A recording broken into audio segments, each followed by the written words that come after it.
Hey YouTube, right here again.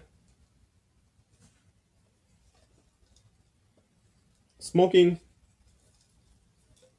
Peter Heinrich's Dark Strong. Now, before I start, I want to mention, you know, this is a well-reviewed blend, and just about every single review that I've seen over the years of this blend, they've always made a reference to Orlick Dark Strong Kentucky, because they look the same. They're made by the same company, blended by the same people, regardless of what what the similarities are. I myself tend to think that they're two different blends. I really do. I love Orlick Dark Strong Kentucky. That's one of my favorites. Um, but trying Peter Heinrich's, while they do look the same and they do sort of taste the same, of course, because it's kind of the same tobacco, you know, that's blended in this mixture. It is different. Okay, so my review is not going to have it's not going to be compared to Orlick because, in my opinion, they are there's enough of a difference there to you know that merits Peter Heinrich's a sole review, if you will. All right, that's enough of that. Let's get into it.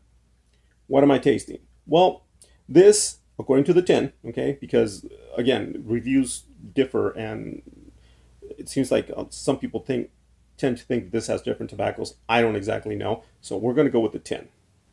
This is a let's see here, strong dark mixture of full-bodied black Cavendish with its typical roasted aroma and naturally sweet Virginia pressed into a flake. The addition of plum aroma added a fruity note. Now, I'm going to agree with that. Why? Because what am I tasting? Well, I'm tasting very nice Virginias, high quality Virginias here. The the Cavendish is there. It's strong.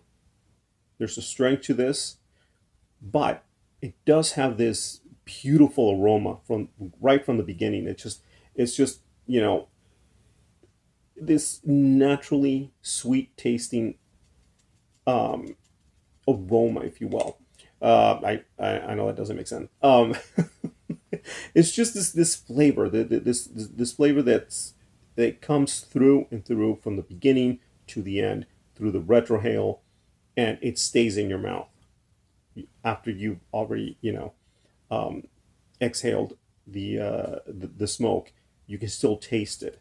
It's a very nice natural sweetness, almost in a I want to say it's aromatic, but not in the sense of a sugary, caramely aromatic. No, nothing like that. Nothing like that at all. It's just this very nice, naturally sweet aromatic tobacco that this blend, you know, that this blend provides.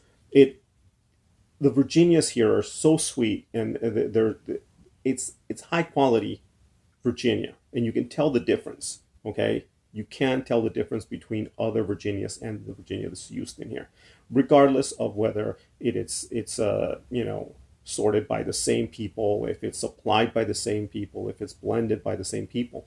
I think different Virginias, different quality leaf was used for this line, for Peter Heinrich's line.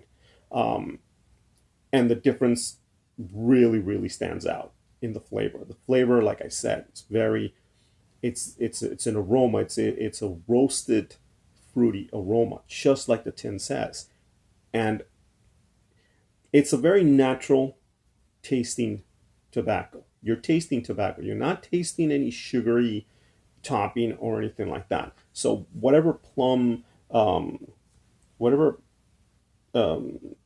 plum aroma that they said that they added, um, I can't say that I taste plum, but then again, I never really taste plum. Um, but it does. You do taste the sweetness of a you do get a fruity note but it's not something that lingers on. What lingers on again is that just that naturally sweetness. That it's just that natural sweetness that comes through and through every time you puff on it. Every time you take a drag, it's there. It doesn't burn out, no matter how aggressively you puff on it. It does not burn out, and you're left with that. That's the important thing, I think, that other tobaccos that have the same mixture tend to lack is that flavor. You know, this kind of mixture gives a nice aroma to begin with. And the tin note of just about every single blend that's like this is wonderfully beautiful. It's just a, you know, beautiful aroma. You want to eat it, but when you smoke it, you know, all of a sudden you're not getting that much out of these blends. But Peter Heinrichs, you do get that flavor. You do get that aroma, and it's in every puff. Beautiful, beautiful blend. I myself really enjoy this. Does it have a wow factor? You know, uh, no, no. But the only reason that it doesn't, it's because I happen to like Orlick Dark Strong Kentucky. Okay, so I do smoke this kind of blend, even though it's a little different. They're not exactly alike. There is a difference in the mixture, but all in all, it's the same flake. So because of that, you know, I don't I can't say that it blew my mind, but it is a way better tobacco. I hate to say it, but it is way better in my opinion than Norlick. And I'm not just saying that because this is Peter Heinrichs and it costs more. That's one of the things that I hate about it is the fact that it does cost a little more. But then again, you know, it is a bigger tin, so you know, it really I can't say that it really costs that much more. So, do I recommend it? Absolutely, absolutely, I recommend this. Yeah, it's worth the money, guys. It really is. Do I recommend it to beginners? Um, yes and no. Hate saying that, but it's true. Yeah, see, it's right there, right off the bat. Even though it burned out, right off the bat, as soon as I lit it, it's there.